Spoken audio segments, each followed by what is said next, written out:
Kadagkuan sa Pajo National High School, midangop na sa DepEd Lapu-Lapu City ug sa lokal nga kagamhanan aron masolusyunan ang kanunayng pagtrip-off sa supply sa kuryente sa tunghaan. Ani ang report.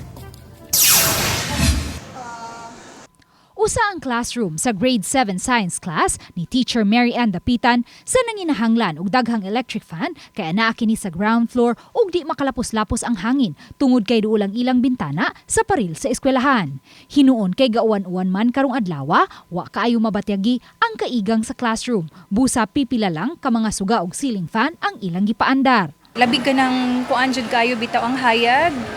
Init gud kayo siya ma'am. Good lang karong panahon na kay bugnaw. So dili kaayo probably pipila lang gid among magamit to conserve also the electricity. At least the other rooms could also use well ba sa ilang ikinahanglan.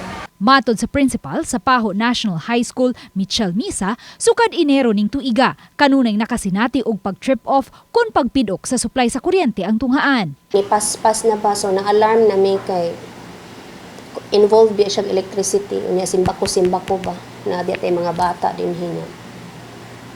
Mga teachers. Gipasusi gilayon nila kini sa Tagamaktan Electric Company ug sa pipila ka mga electrician ug nasuta nga adunay overload ug gikinahanglan og rewiring. Sa initial estimate, manginahanglan og kapin sa 300,000 pesos nga budget alang niini. Busa midangop na sila sa DepEd Lapu-Lapu City Division kay dili pa igo ang pondo sa tunghaan alang niini. 2017 pa namuntar ang breaker sa tunghaan ug paglabay sa katuigan nadugangan ang gidaghanon sa mga classrooms ug appliances kay misa ka mansab ang gidaghanon sa mga tinun-an.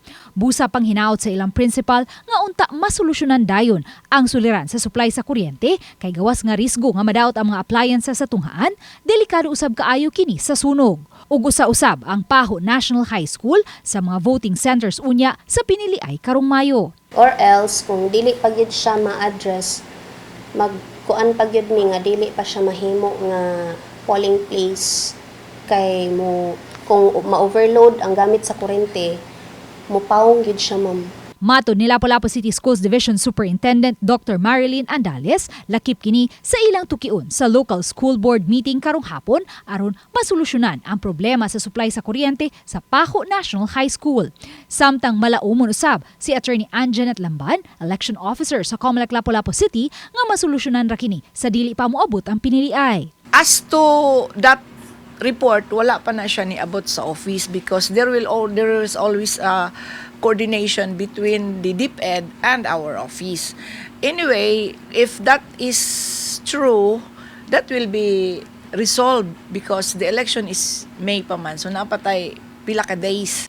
Uban ni Marlon Melgazo, Luan Merondina, Balitang Bisdak.